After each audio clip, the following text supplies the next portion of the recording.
sol, mar, uma brisazinha batendo no cabelo, tudo isso é a cara de Salvador, né? Pois é, o bairro que a gente vai conhecer hoje não é citado entre os mais turísticos da cidade, mas o que muita gente não sabe é que aqui estão alguns dos principais pontos turísticos de Salvador. Já sabe onde é que a gente está? Pois é, partiu Salvador hoje é boa viagem. Partiu!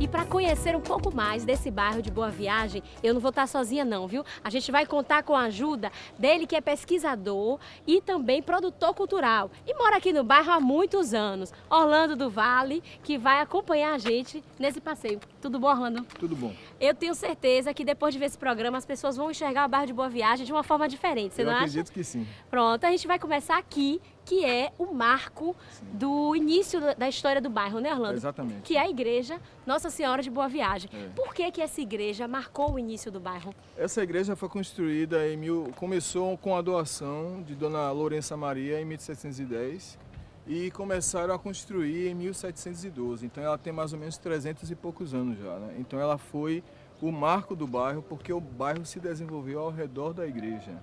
Ah, ela foi a primeira coisa. Foi a primeira coisa, sim. Então ela tem aqui de frente para o Baía de Todos os Santos, né? Essa vista maravilhosa que a gente tem aqui.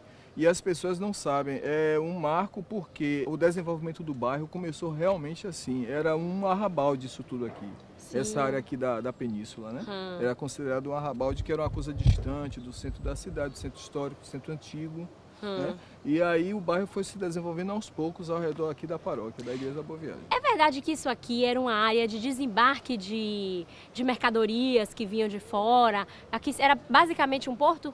Era basicamente um porto. A gente tem a Ponta do Maitá, que era desembarque também, e alguns dizem que também desembarque de escravizados, né, que vinham da África, mas era um lugar que se ocupava, inclusive com a comunidade pesqueira já desde o início, né? Então, essas navegações portuguesas, elas se utilizavam até porque era necessário ocupar, porque aqui é uma área estratégica de defesa da cidade, que a gente vê lá o Forte de Maitá, de Monte Serra, totalmente com a visão absolutamente privilegiada da Baía de Todos os Santos, né? Vamos mostrar um pouquinho da igreja?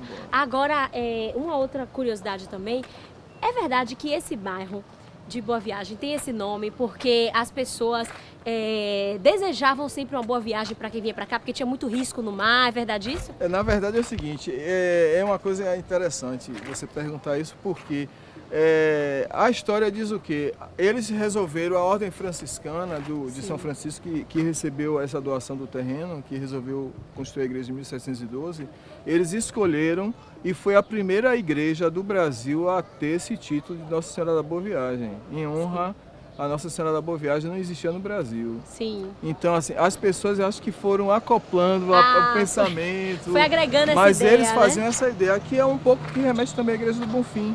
Sim. E a história da Igreja do Bonfim foi justamente durante a tempestade, uma navegação portuguesa.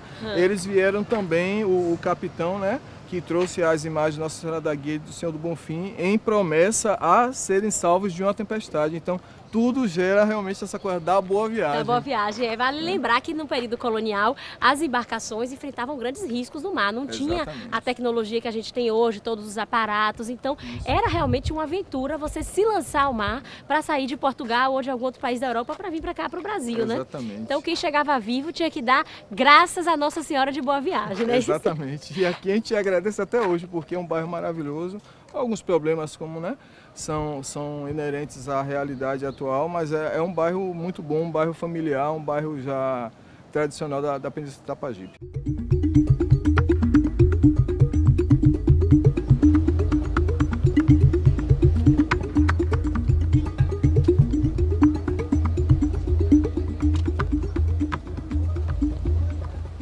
Agora, Orlando, um fato curioso é que a procissão de Bom Jesus dos Navegantes também sai daqui da igreja de Nossa Senhora de Boa Viagem, né? Olha ali, a gente tem um portal. Sai daqui, desse local mesmo? Desse barracão aqui. Esse barracão que foi a devoção é de 1839 Sim. e a procissão, realmente, a galeota ficou pronta e foi ao mar em 1892. É a primeira vez que ela realmente levou a imagem de Bom Jesus Navegantes para a igreja da Conceição da Praia.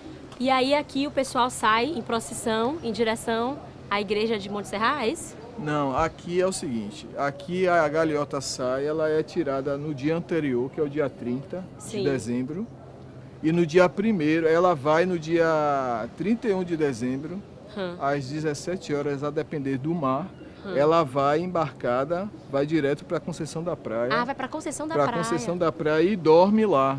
Lá tem uma missa solene à noite. E no outro dia tem uma outra missa. Quando a missa acaba, ela retorna na procissão acompanhada por centenas de embarcações, que eu me emociono de falar, mas eu considero como uma das festas marítimas mais bonitas, se não a mais bonita do Brasil. Mas é bonita mesmo, a festa de Bom Jesus Navegantes. Eu fiz parte, né? Inclusive eu sou aqui da paróquia, sou do bairro já há 55 anos, então eu vivi toda a minha vida aqui vivendo isso, essa beleza, né?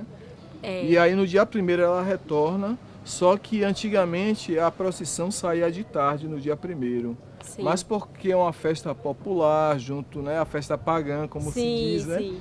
Então a igreja resolveu fazer no domingo seguinte.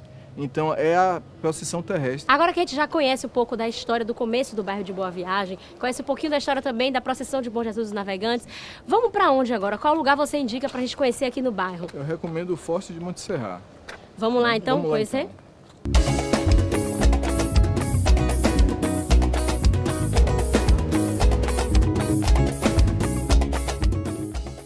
Agora a gente já encarou essa subidinha, né, de leve para esquentar e chegamos aqui no Forte Monte Serra, não é isso, Orlando? Exatamente. Qual é a história desse forte? Quando é que ele começou? Quando é que ele foi construído? Em 1742, né? Uma estratégia de visualização da Baía de Todos os Santos, um lugar estratégico, a gente pode ver quase 360 graus. E aí se poderia avistar o inimigo chegando. A gente vê lá a Baía de Todos os Santos, né, a entrada da Baía. E os militares provavelmente pensaram nessa posição, né? Essa posição que também fragilizava um pouco, né? Ele está numa posição realmente estratégica de visualização, né, de quem chega, mas ele não é, ele está num ponto que também é um pouco vulnerável, tanto que ele sofreu 2 ataques no início do século XVII, não é isso? Exatamente.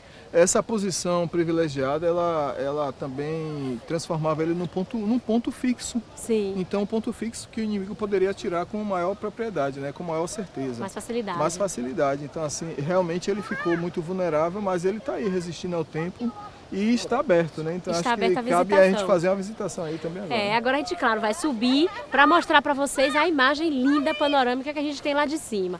Vamos lá, então. Vamos lá, então.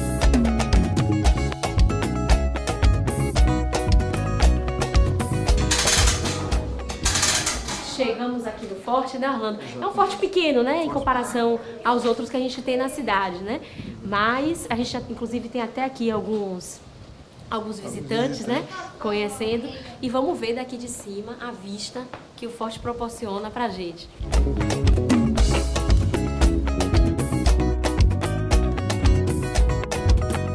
Olha aqui que vista linda, né? Por que a gente consegue ver a cidade toda daqui? Exatamente, a gente vê parte da cidade alta. Sim. Né? O Campo Grande, o centro antigo. Ah, do lado de lá, né? Do lado de lá, que é a entrada da Baía de Todos os Santos, né? Do lado da Barra do Porto já é, que a gente avista inclusive o Porto, já é o mar aberto, né? Já é o oceano. E aqui a gente vê o comércio, né? A parte do comércio. Ali o Carmo, Liberdade e uma parte já que vai entrando na suburbana. Ah, o subúrbio está pro lado de lá. Já está pro lado de lá. Então assim você vê uma vista panorâmica privilegiada com vários bairros na sua frente e fotograficamente também é muito interessante, né? Exatamente. E do lado de lá a gente tem a Ilha de Itaparica? A gente tem a Ilha de Itaparica, né? Que compõe esse complexo de ilhas, né? Mais de 50 ilhas da Baía de Todos os Santos. Então, uma boa opção para as famílias, né, quem está visitando a cidade, também para quem mora aqui conhecer esse forte, que é um forte de visita gratuita, não é isso, Orlando? Exatamente, é gratuito. Antigamente existia o museu, que foi transferido, né, não está mais aqui. Museu da Armaria. Sim. E que tinha algumas peças antigas e tal em exposição, e aí eles retiraram daqui. Desativaram. E aí hoje vocês têm trânsito livre, quem quiser visitar, de segunda a sexta, Das das 9 9 até às 17 horas. até às 17. Então, ver esse mirante lindo, conhecer um pouco da história do forte, conhecer um pouco da história do bairro de Boa Viagem, da cidade. Vale a pena, um passeio que vale a muito pena. a pena, muito bonito, muito aprazível. E no verão, então, aqui é fantástico. Recomendo. Pronto. Agora a gente vai para onde? Qual é o nosso ponto de partida? Vamos conhecer um pouquinho da Vila Operária? Conhecer um pouco da Vila Operária, né, dessa história fabulosa de Luiz Tarquínio. Ah, vamos lá então. Eu acho bem interessante.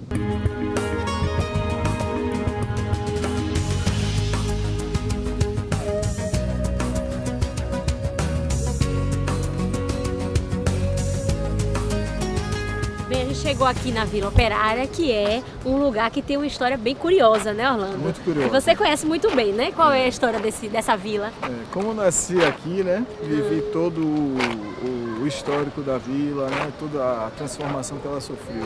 A vila foi construída por Luiz Tarquínio, pela fábrica Empório, né, que se chamava, na verdade, CIA Empório Industrial do Norte. Foi uma 7ª maior indústria têxtil do país, na segunda metade do século XIX.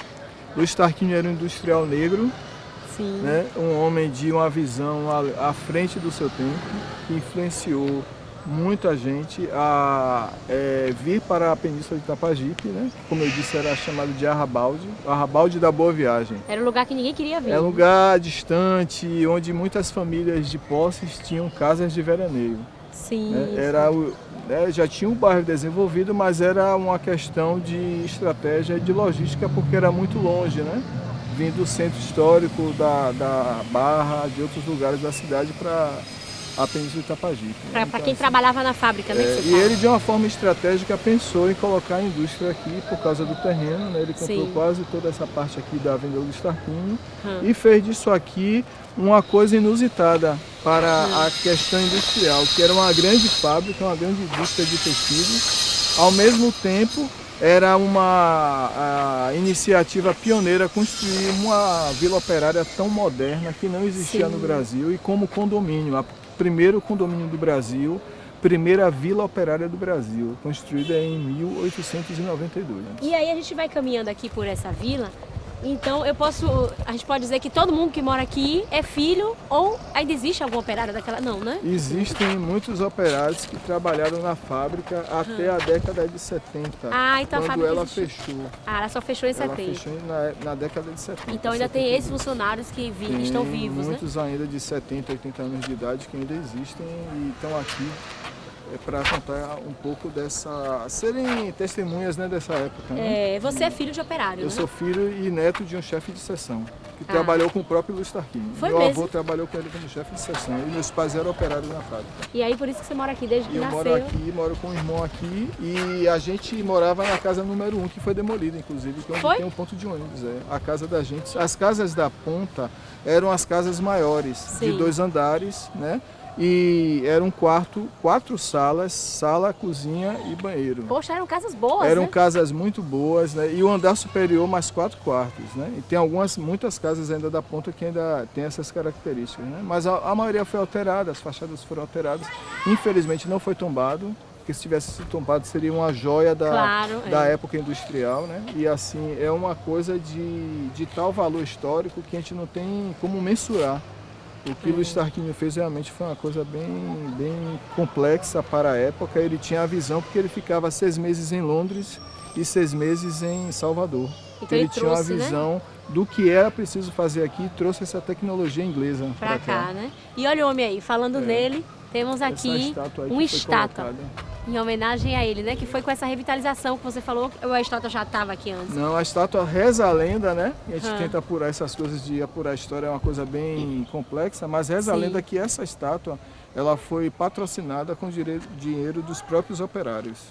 E ela foi erguida, inaugurada aqui em homenagem a ele. E está aí permanecendo. A gente até pediu à prefeitura que fizesse a reforma, eles vieram aqui e já fizeram o mapeamento para fazer o projeto de restauro da estátua. Revitalização, né? Como um marco mesmo, assim, né? De um homem pioneiro. E ele foi o único industrial negro que teve uma coisa dessa natureza. Desse porte, né, aqui na cidade. Não existe no Brasil nada igual. Fora que a primeira vila operária, né? E você estava comentando o primeiro condomínio fechado da cidade. O primeiro condomínio fechado, e tem um detalhe, pelas características que ele fez, essa vila operária era considerada a mais moderna do mundo. Foi mesmo. Porque nem na Inglaterra tinha nada disso. Foi uma baianada de Luiz Tarquínio. excepcional, né?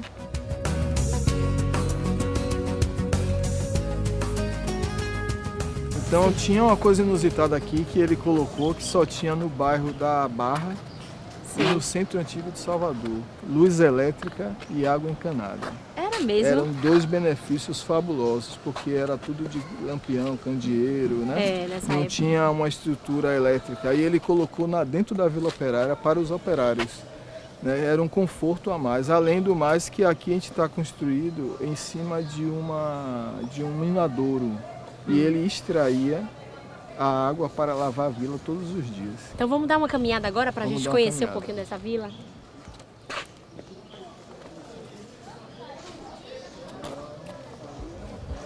Orlando, essa aqui é a famosa fábrica de Luiz Tarquínio, né? Exatamente. Fábrica Empório. A Fábrica Empório Industrial do Norte. Companhia Empório Industrial do Norte. 7ª maior indústria têxtil do país na segunda metade do século XIX. E essa fábrica produzia tecidos, ele fez um cais no Sim, fundo da atrás. fábrica, onde ele recebia os insumos, os fios, e produzia os tecidos e já escoava. Então tinha o vagão já ia até o fim do ancoradouro, já para entrar no barco e levar, escoar os tecidos produzidos. Quando você olha para essa fábrica aqui, vem aquela história do passado que você pegou quando seu pai trabalhava aqui, vem aquela saudade, como é? Muita Ver saudade. isso aqui. Uma lembrança muito forte, porque às vezes, quando meu pai estava trabalhando muito, eu tinha que trazer a comida dele. Eu preferia trazer a comida dele. Então, eu tinha outros irmãos mais velhos, que eu sou caçula dos 5, mas eu trazia a comida dele e me lembro do chão, me lembro como era o desenho, do azulejo, o piso, e tudo muito limpo, tudo muito cuidado. Mesmo assim, eu acho que vale a pena conhecer, porque nós somos a nossa história, né? Claro, com certeza. Então, se a gente não conhece a nossa história, a gente não se dá valor. E é interessante porque que o turista de fora, porque que o pesquisador de fora dá valor a isso. É porque tem valor, né? Tem valor. Precisa que os moradores, que a sociedade, os governos, né? As instituições atentem para esse sobre detalhe. Né? Você já tem 12 anos pesquisando sobre 12 isso, anos né? pesquisando. E vai produzir um documentário? Eu vou produzir um documentário para chamar A Cidade do Trabalho, Sim. Memórias da Vila Operária da Boa Viagem, que é para resgatar exatamente a memória dos operários que são remanescentes dessa época quando a fábrica faliu, né? Que foi na década de 70. Então, assim, é um resgate social, um resgate histórico, um resgate da própria história da indústria, né? E eu acho interessante porque quase não é falado, ou quando é falado é muito mitificado, né? Então é uma história muito rica que eu acho que a gente merecia conhecer. Eu espero que esse documentário saia logo, para poder você voltar aqui para a TV Câmara para a gente fazer mais um programa compartilhando um pouquinho sobre essa história de Luiz Tarquínio, que é um marco aqui na cidade de Salvador, na Cidade Baixa. Né? Eu fico muito grato e é muito importante que a TV Câmara possa estar assim, né? Fazendo esse registro, porque é uma coisa que merece ser feita, como tantos outros lugares de Salvador e da cidade do estado que a gente não conhece. São histórias inusitadas e pitorescas, né? Que eu acho muito interessante mesmo. Agora a gente vai conhecer um ponto turístico daqui do bairro de Boa Viagem, que é muito famoso, que é a Ponta de Humaitá, né? Que é uma das vistas mais lindas que a gente tem aqui.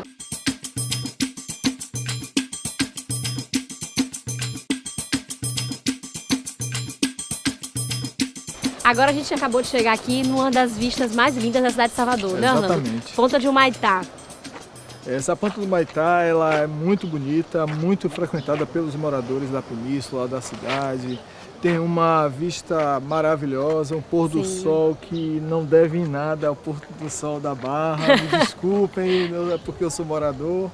Mas é um lugar aprazível, né? Você vê o ambiente acolhedor. Acolhedor, né? e com cara de cidade de interior. Exatamente. Também, né? Aquela coisa mais aconchegante, mais intimista. Agora aqui também era um ponto de desembarque de mercadoria, né? Tanto que a gente tem ali aquela ponte, que a gente vê que era uma espécie de porto, né? Uma espécie de porto, inclusive esse desembarque de mercadorias era uma coisa muito forte. Sim. Isso aqui, assim, a ocupação maior mesmo se dá com a construção da igrejinha, né? Século XVII. A igreja de Monte Serra aqui, né? Então, assim, foi um governador que construiu, depois passou para o Mosteiro de São Bento e atualmente até tem missas aos domingos, né? Foi usado muito para casamento, ainda é usado também, né? Sim. Mas assim, é o que tem mais de relevante aqui e as pessoas vêm porque é um local para namorar, para conversar, para fazer filmagem. Um lugar tranquilo, Um né? lugar muito tranquilo. E tem uma vista fabulosa, né? Claro. Que complementa aquela outra que a gente fez lá de cima do Forte de Monte Serra, né? É. Então, assim, é um lugar muito bonito, muito legal e convidativo, né? É bom para mergulho, é bom para namorar, é bom para conversar. Relaxar, é bom para né? relaxar, desestressar de um dia de trabalho. Só de você olhar, de noite também é muito bonito. É lindo. Tem aqui o farol que ilumina, né? Sempre está aí iluminando as embarcações. E é uma coisa maravilhosa ter um ponto desse em Salvador. Se quer desestressar de um dia de trabalho cansativo, quer conversar, quer namorar, o lugar é aqui. É aqui, Ponte né? é aqui. Então Ponta do agora Maitá. que a gente já fez o nosso dia, já passou esse dia de trabalho, né, Exatamente. passeando aqui pelo bairro de Boa Viagem, vamos aproveitar também para desestressar um pouquinho, para desfrutar dessa imagem, desse barulhinho do mar, né? E a gente Muito encerra bom. por aqui. Até o próximo Partiu Salvador. Não deixe de visitar o bairro da Boa Viagem. Valeu, gente. Um abraço.